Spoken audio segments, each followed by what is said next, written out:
ഒരു കണ്ണിന്റെ നോട്ടം അത് അള്ളാഹു വളരെ നിഗൂഢമായി നിശ്ചയിച്ച ചില പ്രതിഫലനങ്ങൾ ആ കണ്ണിന്റെ നോട്ടത്തിനുണ്ട്.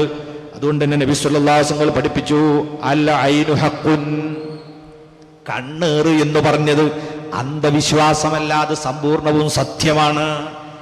ഏറ്റവും വലിയ സത്യസന്ധനായ ഹബീബ് മുഹമ്മദുർ റസൂലുള്ളാഹി സ്വല്ലല്ലാഹു അലൈഹി വസല്ലം പറയുകയാണ്, കണ്ണേറ് പറ്റുക എന്നത് അത് അന്ധവിശ്വാസമല്ല കേട്ടോ, അത് യാഥാർത്ഥ്യമാണ്. വലൗ കാന ശൈഉൻ സാബഖൽ ഖദ്റ, അല്ലാഹുവിന്റെ ഖദ്റിനെ മുൻകടക്കുന്ന വല്ലതും ഉണ്ടെങ്കിൽ ലസബഖത്തുൽ ഐൻ, കണ്ണാണ് അതിനെ മുൻകടക്കുക എന്ന് പറഞ്ഞാൽ കണ്ണേറ് അത്രയും മാരകമാണ്. അതുകൊണ്ട് ഫൈദസ്തുസിൽതും ഫതസിലു, കണ്ണേറ് പറ്റിയാൽ ഒരു ചികിത്സ നിർദ്ദേശിച്ചിട്ടുണ്ട് നബി സല്ലല്ലാഹു അലൈഹി വസല്ലം തങ്ങൾ. അതെന്താണ്? ആരുടെ കണ്ണാണോ പറ്റിയത് ആ മനുഷ്യനെ കൊണ്ട് വൊളു ചെയ്യിപ്പിക്കണം. ആ വൊളു ചെയ്യുന്ന വെള്ളം ഒരു പാത്രത്തിൽ ശേഖരിക്കണം. അദ്ദേഹത്തിന്റെ വസ്ത്രങ്ങളുടെ തലയൊക്കെ കഴുകണം, അതും ഈ പാത്രത്തിലേക്ക് ശേഖരിക്കണം. ആ പാത്രത്തിലെ വെള്ളം കൊണ്ട് കണ്ണു പറ്റപ്പെട്ട അയാള് കുളിക്കണം. എന്നാൽ അയാളുടെ ആ ദൂഷ്യം മാറിപ്പോകുമെന്ന് സയ്യിദുനാ റസൂലുള്ളാഹി സ്വല്ലല്ലാഹു അലൈഹി വസല്ലം പഠിപ്പിക്കുകയും സ്വഹാബത്തുകളൊക്കെ അത് കാണിച്ചു തരികയും ചെയ്തിട്ടുണ്ട്. അതാണ് ആ രോഗത്തിനുള്ള ചികിത്സ. അങ്ങനെ കണ്ണുപറ്റിയ ഒരാളോട് ആരെങ്കിലും നീ ഒന്ന് ഒലുകൊടുത്ത് അല്ലെങ്കിൽ നിന്റെ വസ്ത്രങ്ങളൊക്കെ കഴുകി ആ വെള്ളം തരണം എന്ന് പറഞ്ഞാൽ ഞാൻ തരൂല എന്ന് നിങ്ങൾ പറയരുത്, നിങ്ങളത് ചെയ്തു കൊടുക്കണമെന്ന് സയ്യിദുനാ റസൂലുള്ളാഹി സ്വല്ലല്ലാഹു അലൈഹി വസല്ലം പറയുന്നു. യാക്കൂബ് നബി സ്വലാം ഉൾപ്പെടെയുള്ള സർവ്വ പ്രവാചകന്മാരും സുന്നികളായിരുന്നു. അതുകൊണ്ട് ഇവരൊക്കെ ഇത് വിശ്വസിക്കുന്നു. ഇതൊന്നും അന്ധവിശ്വാസമല്ല. മഹാനായ ഇമാം നബവി റളിയല്ലാഹു അൻഹു അവിടുത്തെ ശറഹ് മുസ്ലിമിൽ ഈ ഹദീസ് വിശദീകരിച്ചുകൊണ്ട് രേഖപ്പെടുത്തിയത് കാണാം.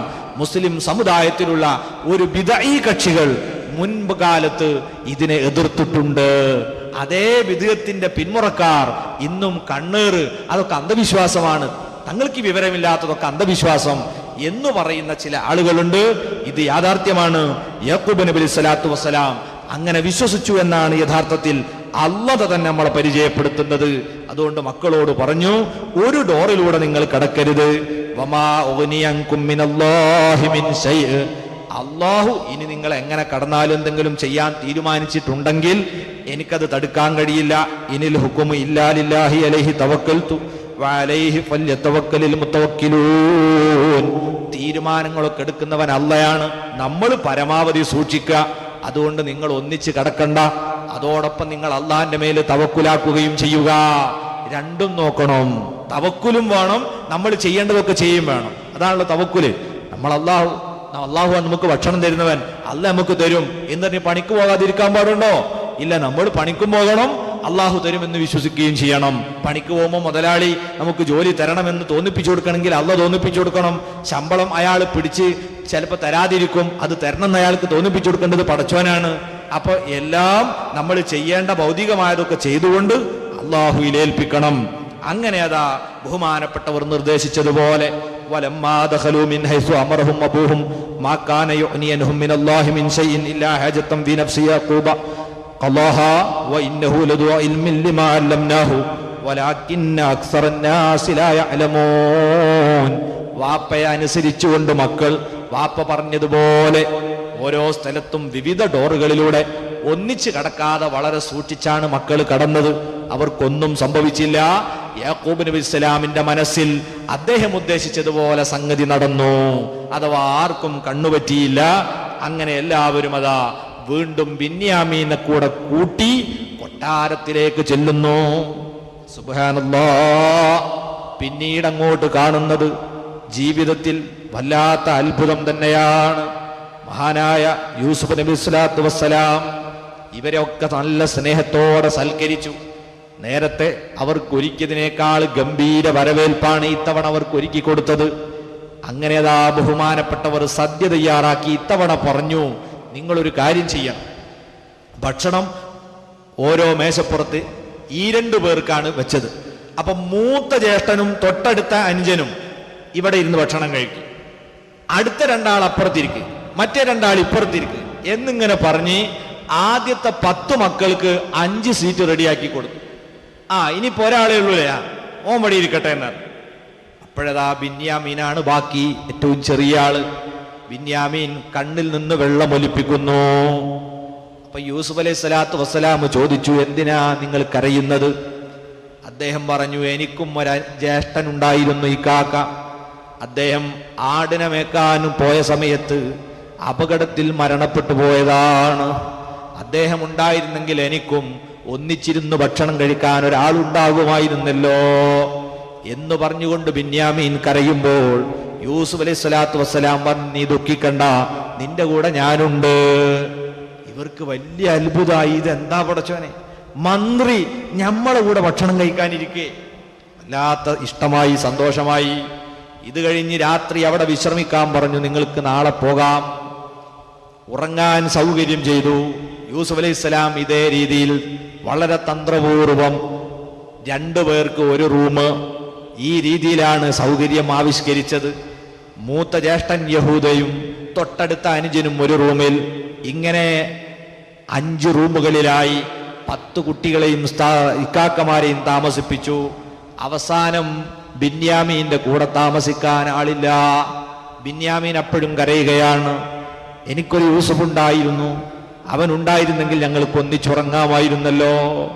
യൂസുഫ് അലൈഹി സ്വലാത്തു വസ്സലാം പറഞ്ഞു, സാരല്ല മോനെ, നീ ഇങ്ങോട്ട് വാ എന്ന് പറഞ്ഞ് ഒരു റൂമിലേക്ക് കൂട്ടിക്കൊണ്ടുപോകുകയാണ്.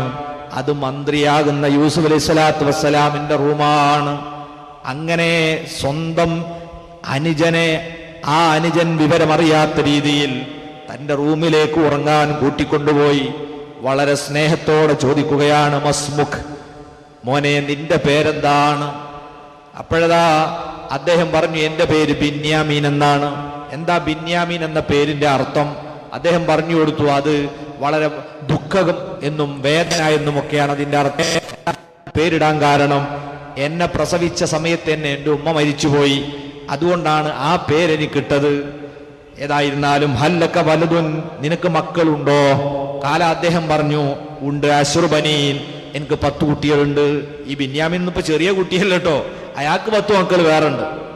കൊല്ലങ്ങൾ കഴിഞ്ഞില്ലേ, 40 കൊല്ലായില്ലേ. 10 കുട്ടികളുണ്ട് എനിക്ക്.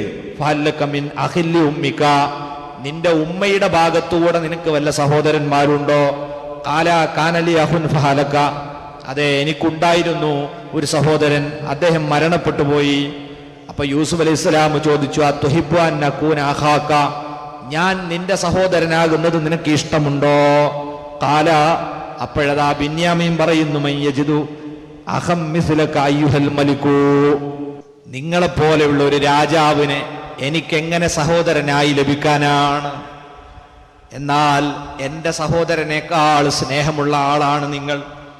എന്നാൽ വലം യലിദ് യാക്കൂബ് വലാ റാഹീൽ, യാക്കൂബിനും റാഹീലിനും നിങ്ങൾ പിറന്നിട്ടില്ല എന്നേ ഉള്ളൂ.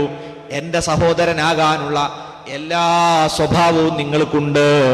ഇതങ്ങ് കേട്ടതോടെ യൂസുഫ് അലൈഹി സ്വലാത്തു വസ്സലാം പൊട്ടി കരഞ്ഞുപോയി. മഹാനവറുകൾ സ്നേഹത്തോടെ പറഞ്ഞു, ഓ ബിന്യാമീൻ, ഞാൻ ആരാണെന്ന് നിനക്കറിയുമോ? നിങ്ങൾ വിശ്വസിക്കുന്നുണ്ടല്ലോ ചെറിയ കുട്ടിയായ കാലത്ത് പൊട്ടക്കിണറിൽ വീണ് മരണപ്പെട്ടു പോയി എന്നും ചെന്നായ പിടിച്ചു എന്നൊക്കെ നിങ്ങൾ വാർത്ത കേട്ടിട്ടില്ലേ? ആ ഇക്കാക്ക യൂസുഫാണ് ഞാൻ മോനെ എന്ന് പറഞ്ഞതോടെ പിന്നീട് കരച്ചിലും കെട്ടിപ്പിടുത്തവും അവരുടെ സങ്കടങ്ങളും സന്തോഷങ്ങളും ഒക്കെ ഒന്നിച്ച് പ്രകടിപ്പിക്കുന്ന രംഗങ്ങളാണ്. അങ്ങനെ വളരെയധികം വൈകുന്നോ നേരം വെളുക്കുന്നത് വരെ അവര് ജീവിതത്തിന്റെ കഥകൾ ഓരോന്ന് പറഞ്ഞ് വാപ്പയുടെ വിശേഷങ്ങളൊക്കെ ചോദിച്ച് ഉറങ്ങാതെ സംസാരിച്ചിരിക്കുകയാണ്. അവസാനം ബിന്യാമീന് പറഞ്ഞു, കാക്കാ ഒരു കാര്യം ഞാൻ പറയട്ടെ, ഈ കൊട്ടാരത്തിന് നിങ്ങളെയും വിട്ടു പോകുന്ന പ്രശ്നമല്ല, ഞാൻ ഇവിടെ തന്നെ തങ്ങും. അപ്പൊ യൂസുഫ് അലൈഹി സ്വലാം പറഞ്ഞു, അത് നിയമവിരുദ്ധമാണ്. കാരണം നമ്മളെ വാപ്പാക്ക് അത് വലിയ സങ്കടമായിരിക്കും. ഞാൻ പോയതിന്റെ പേരിൽ തന്നെ വാപ്പ കരഞ്ഞ് ദുഃഖിക്കുകയാണല്ലോ, ഇനി നീയും കൂടി തിരിച്ചു പോകാതെ അത് വലിയ ബുദ്ധിമുട്ടാണ്. എന്തു പറഞ്ഞിട്ടും കാര്യമില്ല, ഞാൻ പോകൂല എന്ന് പറഞ്ഞ് ബിന്യാമീന് നിലവിളിക്കുകയാണ്. യൂസുഫ് അലൈഹി സ്വലാത്തു വസ്സലാം പറഞ്ഞു, എങ്കിലൊരു കാര്യം ചെയ്യാം, ഞാൻ നിന്റെ പേരിൽ ചില തന്ത്രങ്ങൾ ആവിഷ്കരിക്കും, അതിൽ നീ ഒന്നും വിചാരിക്കരുത്. ചിലപ്പോൾ നിന്നെപ്പറ്റി മോശമായ ചിലതൊക്കെ ആരൊക്കെ പറയും, അത് കേൾക്കാൻ നീ തയ്യാറാകണം. ബിന്യാമീൻ പറഞ്ഞു, നിങ്ങൾ എന്ത് ചെയ്താലും വേണ്ടിയില്ല, കൊന്നാ ഞാൻ ഇവിടുന്ന് പോവില്ല. ബഹുമാനപ്പെട്ടവരതാ ഉടനെ തന്നെ തന്ത്രമാവിഷ്കരിച്ചു. എന്താണ് തന്ത്രം? ഇദ്ദേഹം യൂസുഫ് അലൈഹി സ്വലാത്തു വസ്സലാം തൻ്റെ കൊട്ടാരത്തിലെ ജോലിക്കാരെ വിളിച്ചുകൊണ്ട് പറഞ്ഞു, നമുക്കൊരു കാര്യം ചെയ്യണം. ഇവർക്ക് വേണ്ടതെല്ലാം നിങ്ങൾ അളന്ന് തിട്ടപ്പെടുത്തുക. അളന്ന് തിട്ടപ്പെടുത്തിയതിനു ശേഷം ബിന്യാമീനിന്റെ സഞ്ചിയിൽ എൻ്റെ അളവ് പാത്രം നിങ്ങൾ നിക്ഷേപിക്കണം. അങ്ങനെ ഇവര് അരിയുമൊക്കെയായി രാവിലെ തിരിച്ചു പോകും. ബിന്യാമീനും കൂടെ പോകും. കൂടെ പോയി കുറെ അങ്ങെത്തുമ്പോൾ നിങ്ങൾ പിന്നാലെ ഓടിച്ചെല്ലണം. എന്നിട്ടൊരു വാർത്ത അവരോട് പറയണം. അതിനെ സംബന്ധിച്ച് അല്ലാഹ് പറയുന്നു, ഫലമ്മാ ജഹസഹും ബിജഹാസിഹിം ജഅല സിഖായത ഫീ റഹ്ലി അഖീഹി സുമ്മ അദ്ദന മുഅദ്ദിനുൻ അയ്യത്തുഹൽ ഗൈറു ഇന്നകും ലസാരിഖൂൻ. ഫലമ്മാ ജഹസഹും ബിജഹാസിഹിം, അവരുടെ യാത്രാ സാമഗ്രികളും വിഭവങ്ങളും ഒക്കെ ഒരുക്കി തയ്യാറാക്കി അവരെ യാത്ര അയച്ചപ്പോൾ ജഅല സിഖായത ഫീ റഹ്ലി അഖീഹി, സ്വന്തം സഹോദരനായ ബിന്യാമീന്റെ സഞ്ചിയിൽ അളവ് പാത്രം നിക്ഷേപിച്ചു. സുമ്മ അദ്ദന മുഅദ്ദിനുൻ, അങ്ങനെ ഇവർ പോയി കുറേ അങ്ങ് എത്തി. ഒരു ഗ്രാമത്തിലെത്തിയപ്പോ ഓടിച്ചെന്ന് കുതിരപ്പുറത്ത് ഒരാൾ പറഞ്ഞു, അയ്യത്തുഹൽ ഗൈർ, ഓ യാത്രാസംഗമേ, ഇന്നക്കും ലസാരിഖൂൻ, കള്ളന്മാരാ നിങ്ങൾ, നിക്കവിടെ. സുബ്ഹാനല്ലാഹ്, ഞെട്ടിപ്പോയില്ലേ? യാക്കൂബ് നബിയുടെ മക്കൾ ഞെട്ടിപ്പോയി. അവരതാ ഉടനെ ചോദിച്ചു, ഖാലൂ വഅഖ്ബലു അലൈഹിം മാദാ തഫ്ഖിദൂൻ. ഈ ചോദിച്ച ആളുകളേക്ക് തിരിഞ്ഞു നിന്നുകൊണ്ട് യൂസുഫ് നബിയുടെ മക്കൾ ചോദിച്ചു, യാക്കൂബ് നബിയുടെ മക്കൾ ചോദിച്ചു, നിങ്ങൾ കള്ളന്മാരെ എന്ന് വിളിച്ചല്ലോ, എന്താ നിങ്ങൾക്ക് നഷ്ടപ്പെട്ടത്? ഖാലൂ നഫ്ഖിദു സുവാഅൽ മലിക്, ഞങ്ങളെ രാജാവിന്റെ അളവ് പാത്രം നഷ്ടപ്പെട്ടു പോയി. രാജാവിന്റെ അളവ് പാത്രമാണ് നഷ്ടപ്പെട്ടു പോയത്. അതൊരു വലിയ വിഷയാണ്. വലിമൻ ജാഅ ബിഹി ഹിംലു ബഗീർ, ആ പാത്രം ആരെങ്കിലും കണ്ടെടുത്ത് തിരിച്ചു തരികയാണെങ്കിൽ ഒരൊട്ടകത്തിന് ചുമക്കാനുള്ള വിഭവങ്ങളൊക്കെ ഞങ്ങൾ വെറുതെ തരും. വാനബിഹി സഈം, അതിന് ഞാൻ ജാമ്യക്കാരനാണ്. അതുകൊണ്ട് നിങ്ങൾ പെട്ടെന്ന് തരികയാണെങ്കിൽ നിങ്ങൾക്ക് ഗുണാണ്, നിങ്ങൾക്ക് അതിനുള്ള ഒരു ലോഡ് അരിയും കൂടി കിട്ടും. അതേ സമയത്ത് നിങ്ങൾ തരുന്നില്ലെങ്കിൽ അത് അപകടമാണ്. യൂസുഫ് അലൈഹി സ്വലാമിന്റെ ഇക്കാക്കമാര് ആണയിട്ട് പറഞ്ഞു, തല്ലാഹി, ഖാലൂ തല്ലാഹി, അല്ലാഹയാണേ സത്യം, ലഖദ് അലിംതും, നിങ്ങൾക്കറിയില്ലേ, മാ ജിഇനാ ലിനുഫ്സിദ ഫിൽ അർള്, ഈജിപ്തിൽ വന്ന് കുഴപ്പമുണ്ടാക്കാൻ വന്നവരല്ല ഞങ്ങൾ. വമാ കുന്നാ സാരിഖീൻ, ഞങ്ങൾ കള്ളന്മാരുമല്ല. ഇത് നിങ്ങൾക്ക് തന്നെ അറിയുന്ന സംഗതിയല്ലേ, പിന്നെ ഞങ്ങൾ എന്തിന് കക്കുന്നു? ഞങ്ങൾക്ക് എവിടുന്നാണ് ആ സാധനം എടുത്തു തരാൻ കഴിയുക? അതുകൊണ്ട് ഞങ്ങൾ കട്ടിട്ടില്ല. വന്നവർ ചോദിച്ചു, ഖാലൂ ഫമാ ജസാഉഹു ഇൻ കുന്തും കാദിബീൻ, നിങ്ങൾ കട്ടു എന്ന് തെളിഞ്ഞാൽ എന്താണ് അതിനുള്ള നിങ്ങളെ അഭിപ്രായത്തിൽ തന്നെ എന്ത് ശിക്ഷയാണ് അതിന് കൊടുക്കേണ്ടത്? മഹാനായ യാക്കൂബ് നബി അലൈഹി സ്വലാമിന്റെ ശരീഅത്തനുസരിച്ചുള്ള ശിക്ഷാവിധി അവര് തന്നെ വിശദീകരിച്ചു കൊടുത്തു. ഖാലൂ ജസാഉഹു മൻ വുജിദ ഫീ റഹ്ലിഹി ഫഹുവ ജസാഉഹു, ഞങ്ങളെ മതത്തിലെ നിയമം അനുസരിച്ച് അങ്ങനെ ഒരാൾ കളവ് നടത്തിയാൽ ആ കളവ് നടത്തിയവനെ പിടിച്ചു വെക്കും. ഒരു കൊല്ലക്കാലം അവനെ അടിമ വേല ചെയ്യിപ്പിക്കും. ഇതാണ് ഞങ്ങളെ മതത്തിലെ ശിക്ഷ. ആ ശിക്ഷ നിങ്ങൾ കൊടുത്തോളൂ, ധൈര്യമായിട്ട് കൊടുത്തോളൂ, ഞങ്ങളാരും അങ്ങനെ കട്ടിട്ടില്ല. അത്രയും ഉറപ്പാണല്ലോ. അവര് പറഞ്ഞു.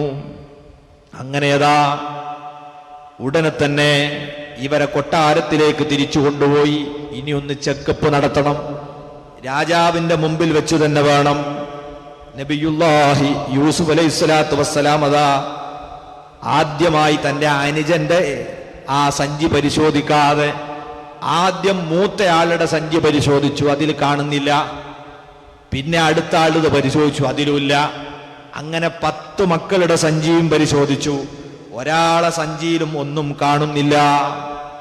അവസാനം യൂസുഫ് നബി പറഞ്ഞു, ഇനി ഇവന്റെ അല്ലേ, അത് പരിശോധിക്കണം, നിങ്ങൾ പോയിക്കോളിന്ന് പറഞ്ഞു. അപ്പോ ഇവര് പറഞ്ഞു, അത് പറ്റൂല, ഞങ്ങളെപ്പറ്റി ഒരു ചെറിയ തുഹമത്ത് തെറ്റിദ്ധാരണ ഇവിടെ ബാക്കി വെച്ച് ഞങ്ങൾക്ക് പോകാൻ പറ്റൂല. അതുകൊണ്ട് അനുജന്റെ കൂടി നിങ്ങൾ പരിശോധിച്ചോ, അതിലുണ്ടാവില്ല, ഉറപ്പാണ്, ഞങ്ങൾ കക്കാൻ വന്നതല്ല എന്ന്. സുബ്ഹാനല്ലാഹ്. അതേ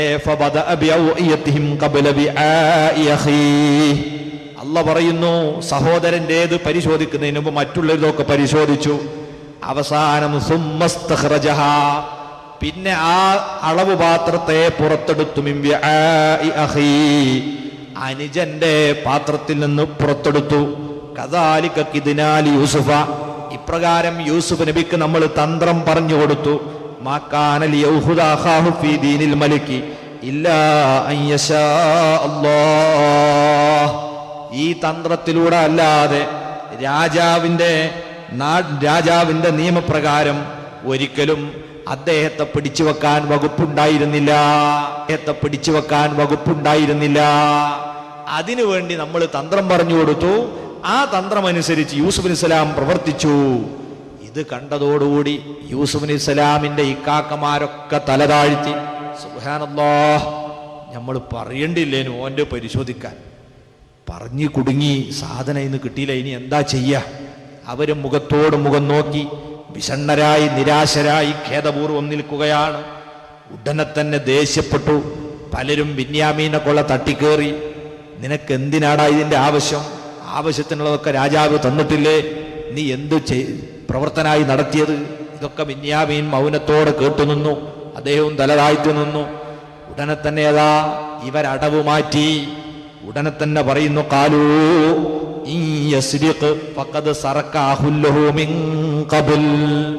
രാജാവെ, നിങ്ങളൊന്ന് മനസ്സിലാക്കണം, ഞങ്ങൾ ഇതുവരെ പറഞ്ഞത് നിങ്ങളൊന്ന് ശ്രദ്ധിക്കണം. ഞങ്ങളെ ഇവന്റെ ഉമ്മ വേറെയാണ്. ഞങ്ങൾ 10 മക്കൾ ഒരു ഉമ്മാന്റെ കുട്ടിയാണ്, ഞങ്ങൾ വെക്കൂല. അതേ സമയത്ത് ഇവൻ ഉമ്മ വേറെയാണ്. ഇവനൊരു ഇക്കാക്ക നേരത്തെ ഉണ്ടായിരുന്നു, ഓൻ മരിച്ചുപോയതാ. ഓനും ഇതിനു മുമ്പ് കളവെടുത്തിയ ആളാണ്. ആരോടാ പറയുന്നത്? യൂസുഫ് അലൈഹി സ്വലാത്തു വസ്സലാമിനോട് പറയുകയാണ്. ഇവന്റെ ജ്യേഷ്ഠനും ഇതിന്റെ മുമ്പ് കട്ടിട്ടുണ്ട്. അതിനൊരു സംഭവം പണ്ഡിതന്മാർ ഉദ്ധരിക്കുന്നുണ്ട്. യൂസുഫ് അലൈഹി സ്വലാമിന്റെ ഉമ്മ ബിന്യാമീനെ പ്രസവിച്ച ഉടനെ മരിച്ചു. രണ്ടും ചെറിയ കുട്ടികളാണ്. വലിയ പ്രയാസായപ്പം യാക്കൂബ് നബി അലൈഹി സ്വലാം തൻ്റെ മൂത്ത പെങ്ങളെ സമീപത്താണ് യൂസുഫ് അലൈഹി സ്വലാമിനെ കൊണ്ടുപോയി കുറച്ച് ദിവസം താമസിപ്പിച്ചത്. എന്നിട്ട് ആ മഹദി എന്ത് ചെയ്തു? യൂസുഫിനോട് സ്നേഹമായി യൂസുഫിനെ വിട്ടുകൊടുക്കൂല എന്ന് പറഞ്ഞു. അവസാനം നിവൃത്തിയില്ലാതെയായി. അങ്ങനെ പല കുഴപ്പങ്ങളും നടന്ന കൂട്ടത്തിൽ ഇസ്ഹാഖ് നബി അലൈഹി സ്വലാമിന്റെ അനന്തര സ്വത്തൊക്കെ സൂക്ഷിച്ച ഒരു ബെൽറ്റ് ഉണ്ടായിരുന്നു. ആ ബെൽറ്റ് കാണാതായി നോക്കുമ്പോ എവിടെ തെരഞ്ഞിട്ടും കാണുന്നില്ല. അവസാനം കണ്ടു ആ ബെൽറ്റ് എവിടെ? ചെറിയ കുട്ടിയായ യൂസുഫ് അലൈഹി സ്വലാമിന്റെ അരയിൽ. അതാര് കെട്ടിയതാണ്? ഈ അമ്മായി കെട്ടിക്കൊടുത്തതാണ്. അമ്മായി എടുക്കാൻ വേണ്ടിയിട്ട് അമ്മായി യൂസുഫ് അലൈഹി സ്വലാമിന്റെ അരയെ കെട്ടിക്കൊടുത്തു. അത് പിന്നെ ആരും തപ്പാൻ വരുമല്ലോ, കുട്ടി ഇപ്പൊ ഏതായാലും എടുക്കൂലല്ലോ.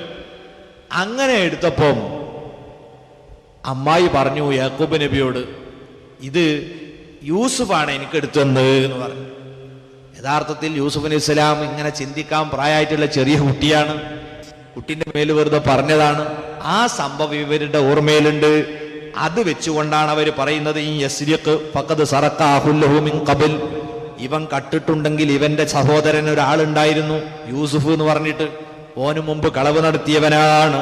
പക്ഷേ യൂസുഫ് അലൈഹി സ്വലാം അവിടെ ഒന്നും വിഷയം പുറത്തു പറഞ്ഞില്ല. അള്ളാഹ് പറയുന്നു, ഫഅസറഹാ യൂസുഫ് ഫീ നഫ്സിഹി വലം യുബ്ദിഹാ ലഹും, അത് സ്വന്തം മനസ്സിൽ അവിടെ രഹസ്യമാക്കി വെച്ചു, വെളിവാക്കി കൊടുത്തില്ല. ഖാല അൻതും ശർറും മക്കാന, ഏതായിരുന്നാലും നിങ്ങൾ പിച്ചിമ്പഴൊന്നും പറയണ്ട, നിങ്ങൾ വളരെ മോശപ്പെട്ട സംഗതിയാണ് ഇപ്പം ചെയ്തു വെച്ചത്. വല്ലാഹു അഅലമു ബിമാ തസിഫൂൻ, നിങ്ങളിപ്പം ഈ പറഞ്ഞുകൊണ്ടിരിക്കുന്നതൊക്കെ അള്ളാഹ് നന്നായി അറിയും, അതുകൊണ്ട് നിങ്ങൾ കൂടുതലൊന്നും മിണ്ടണ്ട എന്നു മാത്രം പറഞ്ഞ് അവരെ അവിടുന്ന് വിട്ടു. എന്നിട്ടതാ ഇദ്ദേഹം പറഞ്ഞു, ഇനി ഏതായാലും വേറെ പ്രശ്നമൊന്നുമില്ല, ആരെ സമീപത്ത് നിന്നാണോ ഈ പാത്രം കിട്ടിയത് അയാളെ ഞങ്ങൾ ഇവിടെ പിടിച്ചു വെക്കുക തന്നെ ചെയ്യും. അത് നിങ്ങൾ തന്നെ പറഞ്ഞിട്ടുള്ള വിധിയാണ്, ആ വിധി ഇനി നടപ്പാക്കാതിരിക്കാൻ നിവൃത്തിയില്ല എന്ന് പറഞ്ഞപ്പോൾ കാക്കമാര് പറയുന്നു, ഖാലു യാ അയ്യുഹൽ അസീസു ഇന്ന ലഹു അബൻ ശൈഖൻ കബീറാ, ഓ മന്ത്രി, ഇദ്ദേഹത്തിന് പ്രായം ചെന്നൊരു വാപ്പയുണ്ട്, വല്ലാതെ വയസ്സായിട്ടുണ്ട്. ആ വയസ്സായ വാപ്പ അദ്ദേഹത്തിന്റെ ജ്യേഷ്ഠൻ മരണപ്പെട്ടതിന് ശേഷം ഇവനെ കൊണ്ടാണ് അല്പമെങ്കിലും സമാധാനിക്കുന്നത്. അതുകൊണ്ട് നിങ്ങളൊരു കാര്യം ചെയ്യണം, ഫഖുദ് അഹദന മക്കാന, ഇവനെ നിങ്ങൾ അങ്ങ് പറഞ്ഞയച്ചിട്ട് ഞങ്ങൾ ഏതെങ്കിലും ഒരാളെ വേണ്ടത് ആരാ നിങ്ങൾ ഇവിടെ പിടിച്ചു വെച്ചോ, അറസ്റ്റ് ചെയ്തോ, അങ്ങ് ഒരു ബുദ്ധിമുട്ടും പ്രയാസമില്ല നിങ്ങൾ ഒരിക്കലും ഞങ്ങളെ ഈ അനുജനെ പിടിച്ചു വെച്ച് ഞങ്ങളെ വാപ്പനെ വേദനിപ്പിക്കരുത്. ഇന്നാ നറാക മിനൽ മുഹ്സിനീൻ, നിങ്ങൾ നന്നായി നന്മ ചെയ്യുന്ന ആളായിട്ട് നിങ്ങളെ ഞങ്ങൾ ഇവിടെ വെച്ച് കണ്ടല്ലോ. ആ സ്ഥിതിക്ക് ഇനി ഒരിക്കലും നിങ്ങൾ ഞങ്ങളെ വേദനിപ്പിക്കരുത്, ഞങ്ങളെ വാപ്പനെ പ്രയാസപ്പെടുത്തരുത് എന്ന് പറഞ്ഞപ്പം കാലമായതല്ലാ, യൂസുഫ് അലൈഹിസ്സലാം പറഞ്ഞു, അല്ലാഹുവിൽ അഭയം, അൻഹുദ ഇല്ലാമം വജദ്നാ മതാഅനാ ഇൻദഹു ഇന്നാ ഇദല്ല ളാലിമൂൻ. ഞങ്ങളുടെ അളവ് പാത്രം കിട്ടിയവനെ അല്ലാതെ ഒരു നിരപരാധി അവിടെ ശിക്ഷിക്കുക എന്ന് പറഞ്ഞാൽ അത് ഞങ്ങൾക്ക് പറ്റൂല, ഞങ്ങളപ്പോ അക്രമികളായി പോവില്ലേ. അതുകൊണ്ട് നിങ്ങളൊരു കാര്യം ചെയ്യ്, അദ്ദേഹത്തെ അവിടെ നിർത്തി നിങ്ങൾ വിട്ടോ, വേറൊന്നും പറയാനില്ല. അങ്ങനെ ഫലമ്മസ്തൈഅസൂ മിൻഹു ഖലസൂ നജിയ്യാ, ഫലമ്മസ്തൈഅസൂ മിൻഹു, ബിന്യാമീനെ വിട്ടുകിട്ടുന്ന വിഷയത്തിൽ അവർ നിരാശരായപ്പോൾ ഖലസൂ നജിയ്യാ, അവര് സ്വകാര്യ സംഭാഷണം നടത്തി ഒന്നിങ്ങോട്ട് മാറി നിന്നു. കാക്കമാരെ കൂടി ഒരു ചെറിയ കുറുക്ക മീറ്റിംഗ് അപ്പുറത്തുനിന്ന് കൂടി നമ്മളിപ്പോ എന്താ ചെയ്യുക, നമ്മൾ ഒരിക്കലും വിചാരിച്ചിട്ടില്ലല്ലോ ഇവനിങ്ങനെ കക്കുന്നു, വല്ലാതെ നമ്മളെ നാറ്റിക്കളഞ്ഞു ഇവൻ എന്ന് പറഞ്ഞിങ്ങനെ പറഞ്ഞ കൂട്ടത്തിൽ ഖാല കബീറുഹും, മൂത്ത ഇക്കാക്ക യഹൂദ പറഞ്ഞു, അലം തഅലമൂ അന്ന അബാക്കും ഖദ് അഖദ അലൈക്കും മൗസിഖം മിനല്ലാഹ്, അനുജന്മാരെ നിങ്ങൾക്കറിയില്ലേ അള്ളാനെ മുൻനിർത്തി ബാപ്പ നമ്മളോട് ഒരു കരാർ വാങ്ങിയിട്ടുണ്ട്. അതുകൊണ്ട് വമിൻ ഖബലുമാ ഫറത്തും ഫീ യൂസുഫ, അതിന്റെ പുറമെ ഇതിനു മുമ്പ് യൂസുഫിന്റെ പേരിൽ നമ്മൾ വമ്പിച്ച വീഴ്ച വരുത്തിയതുമാണ്. അതുകൊണ്ട് ഞാൻ പറയട്ടെ, ഫലൻ അബ്റഹല്ലല്ലാ, ഞാൻ ഈജിപ്ത് വിടുന്ന പ്രശ്നമില്ല, ഞാൻ വാപ്പന്റെ അടുത്തേക്ക് ഇനി പോരൂല, എനിക്ക് വാപ്പാന്റെ മുമ്പിൽ ചെന്ന് ഈ വിഷയം അവതരിപ്പിക്കാൻ കഴിയില്ല. ഹത്താ യഅ്ദനലി അബീ, ഒന്നുകിൽ എന്നെ വാപ്പ സമ്മതിച്ചുകൊണ്ട് വിളിക്കണം, നാലേ പോകൂ, ഔ യഹ്കുമുല്ലാഹു ലി, അല്ലെങ്കിൽ അള്ളാന്റെ വിധി വരണം. വഹുവ ഖൈറുൽ ഹാക്കിമീൻ, ഏറ്റവും നല്ല വിധികർത്താവ് അള്ളയാണ്. അള്ളാന്റെ തീരുമാനമോ വാപ്പന്റെ വിളിയോ ഇല്ലാതെ ഈജിപ്തിൽ നിന്ന് കൻആനിലേക്ക് നിങ്ങളെ കാക്ക വരുന്നില്ല. അതുകൊണ്ട് ഒരു കാര്യം ചെയ്തോളൂ, ഞാനിവിടെ നിൽക്കാം, നിങ്ങളെല്ലാവരും പോക. ഇർജിഉ ഇലാ അബീക്കും, വാപ്പാനക്കുള്ള നിങ്ങൾ തിരിച്ചു പോകണം. ഫഖൂലു യാ അബാന ഇന്ന ഇബ്നക സറഖ്, വാപ്പാ നിങ്ങൾ ഒന്നറിയണം, നിങ്ങളെ മകൻ കളവ് നടത്തി വാപ്പാ. അവരെ വിശ്വാസം അനുസരിച്ച് അവർ പറയണല്ലോ. അവിടെ ചെന്ന് നിങ്ങൾ വാപ്പനോട് പറ, നിങ്ങളെ മകൻ ബിന്യാമീൻ കട്ടു, വമാ ഷഹിദിനാ ഇല്ലാ ബിമാ അലിംന, ഞങ്ങൾ അറിഞ്ഞതിനല്ലാതെ ഞങ്ങൾക്ക് സാക്ഷിക്കാൻ പറ്റൂലല്ലോ. ഓൻ കളവ് നടത്തുന്നത് കണ്ടിരുന്നെങ്കിൽ ഞങ്ങൾക്ക് തടയാമായിരുന്നു, പക്ഷെ ഞങ്ങൾ അറിഞ്ഞില്ല, ഞങ്ങൾ കാണാതെയും അറിയാതെയും. അവൻ രാജാവിന്റെ അളവ് മാത്രം അവന്റെ സഞ്ചിയിലെടുത്തു വെച്ചു വാപ്പാ. വമാ കുന്നാ ലിൽ ഗൈബി ഹാഫിളീൻ, ഞങ്ങൾ കാണാത്ത കാര്യം ശ്രദ്ധിക്കാൻ ഞങ്ങൾക്ക് പറ്റൂലല്ലോ. നേരത്തെ ഞങ്ങൾ ഓനെ സൂക്ഷിക്കാന്നൊക്കെ ഞങ്ങൾ വാക്ക് തന്നതാണെങ്കിലും കാണാതെ ചെയ്തത് എങ്ങനെ ഞങ്ങൾ ശ്രദ്ധിക്കുക? അതുകൊണ്ട് വാപ്പാ, നിങ്ങളെ മോൻ കളവ് നടത്തി, ഇനി ഞങ്ങളെ പറയുന്നത് കളവാണ് നിങ്ങൾ തെറ്റിദ്ധരിക്കും. കാരണം ഇതിനു മുമ്പ് നിങ്ങൾക്ക് അതിനുള്ള സാഹചര്യം ഉണ്ടായിട്ടുണ്ട്. അതുകൊണ്ട് തെളിവ് പിടിച്ചോളൂ. വസ്അലിൽ ഖറിയത്തല്ലത്തി കുന്നാ ഫിഹാ, ഞങ്ങള് യാത്ര തിരിച്ചു വരുമ്പം ഒരു ഗ്രാമത്തിലെത്തിയപ്പോഴാണ് ഇവരോടി വന്ന് കള്ളന്മാരെ നിൽക്കവിടെ എന്ന് പറഞ്ഞത്. ആ ഗ്രാമീണരൊക്കെ അവിടെ ഒരുമിച്ച് കൂടി ഈ രംഗം കണ്ടിട്ടുണ്ട്. ആ ഗ്രാമക്കാരോട് ചോദിച്ചാൽ നിങ്ങൾക്കറിയാം, ഞങ്ങൾ ആരും ഒന്നും ചെയ്തിട്ടില്ല, നിങ്ങളെ മോൻ കളവ് നടത്തിയതാ. ആ ഗ്രാമീണർ അതിന് സാക്ഷിയാണ്, വേണമെങ്കിൽ അന്വേഷിക്കാം. തുടർന്ന് പറഞ്ഞു, അതോടൊപ്പം നമ്മളെ കൻആനിൽ നിന്ന് നമ്മളെ കൂടെ വേറെ ഒരുപാട് യാത്രക്കാർ വന്നിട്ടില്ലേ അരി വാങ്ങാൻ, അവരോട് നിങ്ങൾ ചോദിച്ചു നോക്കൂ. വൈന്നാല സോദിഖൂ, ഞങ്ങൾ സത്യം മാത്രമേ പറയുന്നുള്ളൂ, ഇവിടെ ഞങ്ങൾ ഒരു കളവും പറയുന്നില്ല. യൂസുഫ് അലൈഹിസ്സലാമിന്റെ പിതാവ് യാക്കൂബ് നബി പറഞ്ഞു, ബൽ സവ്വലത്തുലക്കും അൻഫുസുക്കും അംറാ, അല്ല അല്ല, നിങ്ങൾ എന്തോ കുതന്ത്രവുമായിട്ട് വരികയാണ്.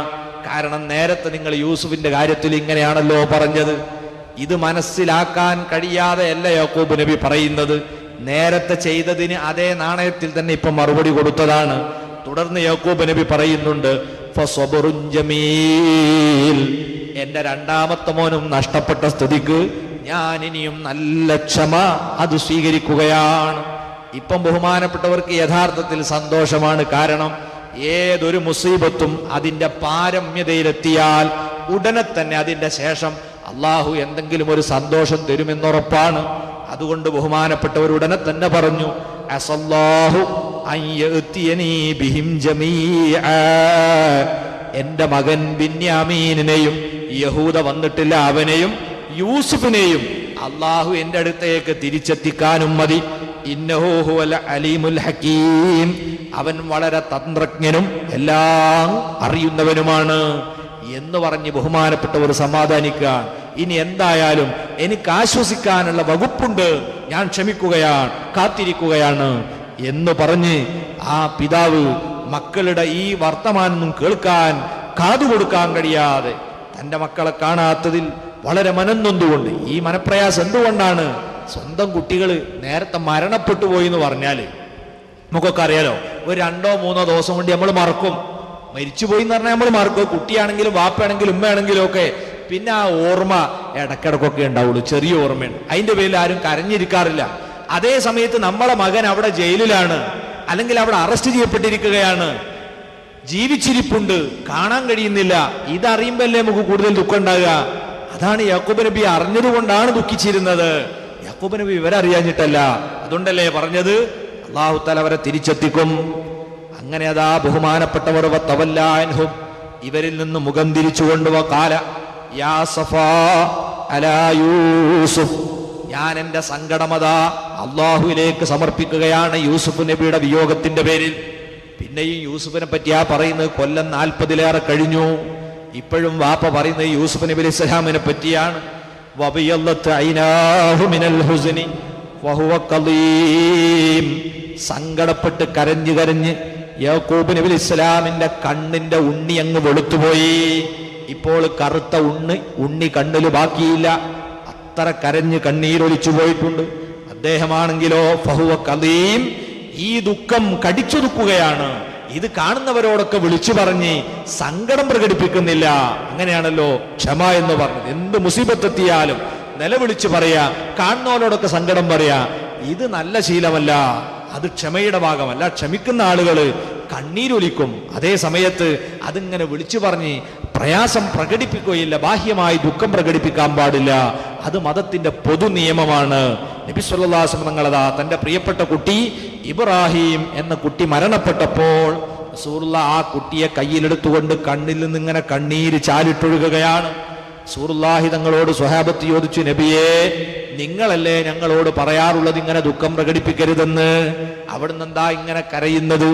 റസൂലുള്ളാഹി തങ്ങൾ പറഞ്ഞു, ഇതിനെപ്പറ്റിയല്ല സ്വഹാബ ഞാൻ പറഞ്ഞത്, ഇത് അള്ളാഹു അവന്റെ അടിമകളെ ഹൃദയത്തിൽ നിക്ഷേപിക്കുന്ന കാരുണ്യത്തിന്റെ നീരുറവയാണ്.